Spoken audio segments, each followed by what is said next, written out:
Right sir. Rammohan గారితో మాట్లాడదాం. రామ్మోహన్ గారు, తెలంగాణలో రైతుల సమస్యల చుట్టూ రాజకీయం హీటెక్కుతోంది. ఈ బీఆర్ఎస్ కాంగ్రెస్ నేతల సవాళ్లు ప్రతి సవాళ్లతో రైతులకి ఏమైనా ఒరిగేది ఉంటుందా?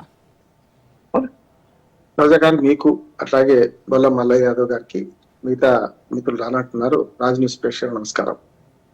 2 నిమిషాలు మాట్లాడుకోవాలి. ఎప్పుడు కూడా ప్రభుత్వం డిఫెన్స్ లో ఉండాలి, ప్రతిపక్షాలు ఆఫెన్స్ లో ఉంటాయి. జనరల్ గా సహజంగా జరిగేది అదే. కానీ ఇక్కడ ఏంటంటే ఉల్టా అయింది. ఇక్కడ మన తెలంగాణ రాష్ట్రంలో గత 18 నెలలుగా చూస్తే ప్రభుత్వం ప్రతిసారి అఫెన్స్ కు పోతుంది, ప్రతిపక్షాలు ఎట్లాగో వాళ్ళు కూడా అఫెన్స్ కు పోతారు కదా వద్దన్నా. అంటే ఇప్పుడు ఏమైందంటే త్వంశుంటా అనే పరిస్థితి తయారైంది. వాళ్ళు తలుపు చెక్క వాళ్ళ తమలపాకటి వీళ్ళు తలుపు చెక్క అంటున్నారు ఉంటది కదా. కొంచెం సిలిసిలా మాట్లాడదాం. ఏంటంటే మొన్నటి సభ ఏంటిది? జై బాపు, జై భీమ్, జై సంవిధానం కదా. దానిలో మనకు ఖర్గే గారు బ్రహ్మాండంగా మాట్లాడారు, సమస్య లేదు. ఖర్గే గారు కేవలం సోషలిజం, వాళ్ళకి సెక్యులరిజం అనే పదాలు తీసేస్తా ఉంటుంది బీజేపీ గవర్నమెంట్ కేంద్రంలో, దాన్ని మనం వ్యతిరేకిద్దామని మాట్లాడిన అంతవరకు పర్వాలేదు. కానీ ఏ సభ అయినా సరే అది పార్టీ సభ కనుక నేను రాజకీయాలు మాట్లాడతాను. ఎందుకంటే అధికారిక సభల్లో రేవంత్ రెడ్డి గారు రాజకీయాలు మాట్లాడి పిల్లల సభ కానీ పెద్దల సభ కానీ మాట్లాడితే నేను పూర్తిగా వ్యతిరేకించిన. కానీ ఇక్కడ పార్టీ సభ కావచ్చు, సమావేశం కావచ్చు, ఈ చర్చకు రెచ్చగొట్టింది ఎవరు? మొట్టమొదలు ఇంతకుముందు మల్లయ్య యాదవ్ గారు అన్నట్టు ఎల్బీ స్టేడియంలో 60,000 మందికి ఇదివరకు ఉద్యోగాలు ఇచ్చినాం మేము. ఆ ఉద్యోగస్తులను లెక్క పెట్టుకోండి, ఒక్కడు తక్కువైనా కాడు పట్టుకొని క్షమాపణ చెప్పి నేను ముక్కులేరకు రాస్తా అన్నాడు కదా ఆయన. దాంతో పాటు అక్కడికి ఎవరితో వస్తా అన్నాడు? కార్యకర్తలతో. ఇక్కడనే వచ్చే సమస్య అంతా. ఎప్పుడు ముఖ్యమంత్రి స్థాయి తగ్గించుకోవద్దు అంటున్నాడు. మనందరికి ముఖ్యమంత్రి, చాలా మంది మీ ముఖ్యమంత్రి, మీ ప్రధానమంత్రి అని అంటున్నారు. అందరికీ మన ప్రధానమంత్రి మనం ఓటు వేసినా వేయకపోయినా మోడీ గారు కదా. అందుకని ఇక్కడ ఏమవుతుందంటే మా ముఖ్యమంత్రి వస్తారు అంటారు, కార్యకర్తలతో తీసుకొని వస్తారంటే బాహాబాహే కదా. అది ఎల్బీ స్టేడియంలో. నేనేమంటున్నాను, 60,000 ఉద్యోగాల గురించి కూడా నిన్న కాక మొన్న మన బట్టి విక్రమ గారు మేము 54,000 ఉద్యోగాలు ఇచ్చినాను. మరి ఇది కరెక్ట్? ఈ రెండు మేము చూస్తున్నాం కదా, మనం రెండు స్టేట్మెంట్లు. ఈ 54 అయినా 60 అయినా బీఆర్ఎస్ వాళ్ళు ఏమంటున్నారు? అయ్యా మేము మొదలు తయారు చేసి సిద్ధాంతం తయారు చేస్తే మీరు వడ్డించిన అంటున్నారు. వడ్డింది వాళ్ళే కావచ్చు, కానీ వడ్డించకపోవడం వాళ్ళ తప్పు కదా. ఎలసం అంటున్నాడు. ఎందుకంటే వచ్చే 10 ఏళ్ళు మాదే అధికారం అని చెప్పి మేము సాగుతామని చెప్పి సాగినంత కాలం సాగించుకున్నారు. తీరా వాళ్ళు విడిచిపెడితే ఆ అపాయింట్మెంట్ ఆర్డర్స్ వీళ్ళు ఇచ్చారు. కరెక్ట్ చేసింది ఏంటంటే 40,000 ఉద్యోగాల దాకా అపాయింట్మెంట్ ఆర్డర్స్ మొత్తం గతంలో తయారైనవే కేవలం వాళ్ళకి ఇవ్వడం జరిగింది. కాదట్లేదు. కనుక ప్రభుత్వాలు శాశ్వతం, దాన్ని కూడా తప్పబడతలేను. పార్టీలు శాశ్వతం కాదు, ప్రభుత్వాలు శాశ్వతం. కంటిన్యూషన్ ఉంటుంది. ఇప్పుడు తండ్రి చనిపోతే కొడుకు మీద అప్పు పడుతుంది, అంశం పడుతుంది, అన్ని పడతాయి. ఇది అంతే. ప్రభుత్వంలో పార్టీ పోయింది, ఇంకో పార్టీ వచ్చింది, కానీ శాశ్వతంగా ప్రభుత్వాలు నడుస్తాయి కదా రోజా గారు. అదే అంటున్నాను. ఇక్కడ లేవనైతే ఏంటంటే మొత్తం మీద ఇక్కడ కంటిన్యూగా చుట్టని లేవగొట్టి ఈ ఇష్యూ పార్టీ మాట్లాడాలి. ఎందుకంటే గతంలో వీళ్ళు మాట్లాడలేదు, వాళ్ళు మాట్లాడలేదంటే మనకి మననే బదనాలు చేస్తారు. నేనేమంటున్నానంటే ఇక్కడ ఒక్కటి చర్చకు తెరలేపింది ముఖ్యమంత్రిగా. అది అక్కడ రమ్మన్నారు, అసెంబ్లీ అల్లే కదా వాళ్ళప్పుడు ఎల్బీ స్టేడియం రమ్మన్నారు. దానికి ప్రతిగా వీళ్ళు ఏమంటున్నారు? ప్రెస్ క్లబ్ రమ్మని వీళ్ళు అన్నారు. అంతేగా. అంటే ఈ రెండు ఏమైందంటే రెండు తప్పేస్తున్నారు. ఒక ప్రజాస్వామ్యవాదిగా మనకు అసెంబ్లీ అనేది చర్చా వేదిక, రచ్చ చేసుకోకుండా చర్చ చేయొచ్చు. వీళ్ళు అభ్యంతరం ఏంటి? బీఆర్ఎస్ ఉంటుంది అంటే అక్కడ మైక్ కట్ చేస్తారని. నేనేమంటున్నాను, ప్రచారంలో పడితే ఇద్దరు కొట్టుకుంటే ఎంత దుర్మార్గంగా చూస్తున్నాను. ప్రజలు చూస్తున్నారు, ఇద్దరు చూస్తున్నారు. కానీ నేనేమనుకున్న కేటీఆర్ గారి నుంచి వాళ్ళు ఆశించింది ఏంటంటే ఆయన ఈ లెక్కలతో సహా వస్తారేమో. ఉదాహరణకు వ్యవసాయం మీద చర్చ పెడదామన్నారు కదా ఎవరు ముఖ్యమంత్రి గారు.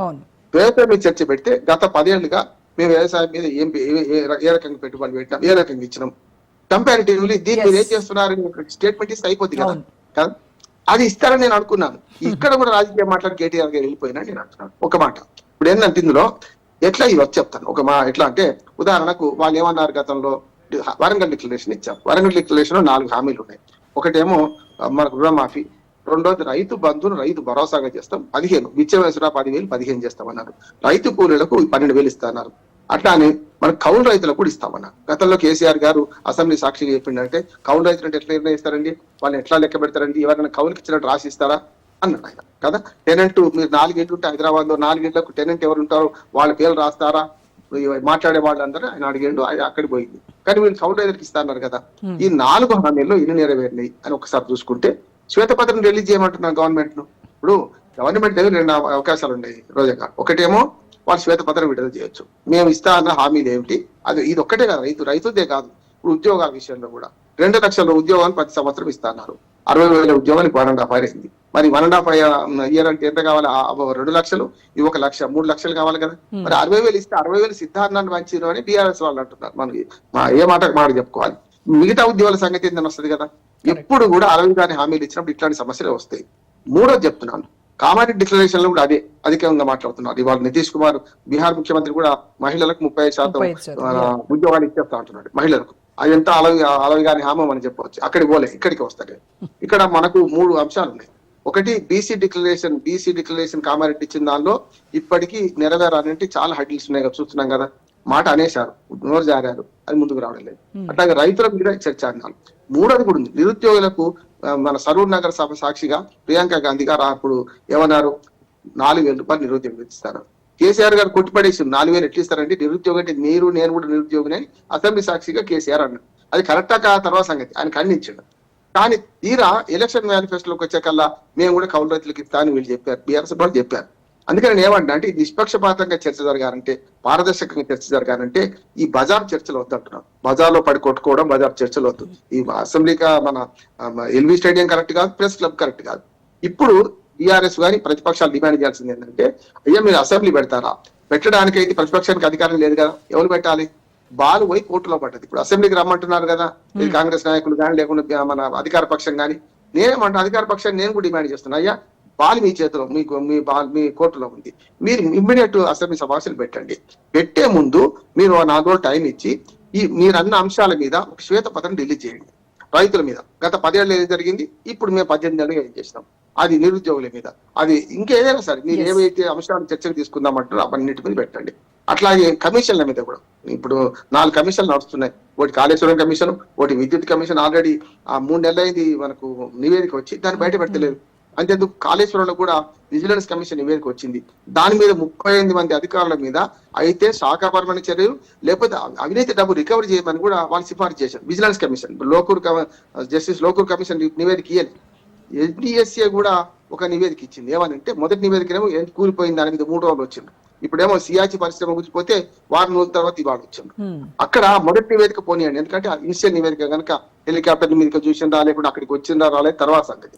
మొన్నటి మనకు ఎన్డీఎస్ఏ నివేదిక ఏమన్నారంటే, దీన్ని మీరు కుంగిన కుప్పిల్ల అట్లాగే ఉండగా నీళ్లు ఇవ్వడానికి అవకాశం ఉంది, సాధ్యాసాధ్యాలు పరిశీలించండి అని ఓ మాట అన్నారు కదా. దాన్ని పరిశీలిస్తలేరు. అందుకని టెలిఫోన్ ట్యాపింగ్ కేసు నడుస్తూనే ఉంది, గొర్రెలకు ముఖం పోయింది.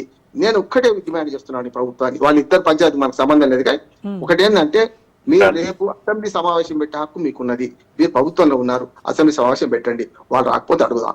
ఇంకొక మాట చెప్పి ముగిస్తాను. కేసీఆర్ గారు కూడా అసెంబ్లీకి పోకపోవడం తప్పు అంటున్నాడు. స్పష్టంగా సమాధానం చెప్పాలి. చెప్పకపోతే ప్రజలు చూసుకుంటారు. కేసీఆర్ ఎందుకు రావాలి, ప్రజలు చూసుకుంటారు. కానీ ఇప్పుడు అవకాశాలన్నీ కూడా కోర్టు బంతి ఎవరి కోర్టులో ఉందంటే ప్రభుత్వం కోర్టులో ఉన్నది. అతి పెట్టండి, పిలవండి, మొత్తం శ్వేతపత్రం అభివృద్ధి చేయండి. అన్ని నివేదికలు ప్రజల ముందు పెట్టిన తర్వాత ప్రజాప్రతినిధులుగా వాళ్ళు మాట్లాడితే సభ్య సమాజం చూస్తే అక్కడేమి రహస్యం కాదు రోజా గారు. అక్కడ స్పష్టంగా కెమెరాలు ఉన్నాయి, అన్ని చేస్తారు. మైకులు ఆపితే కూడా ప్రయత్నిస్తారు కదా. వీళ్ళు పోకపోవడం ఎంత తప్పో, వాళ్ళు పిలవకపోవడం కూడా అంతే తప్పు.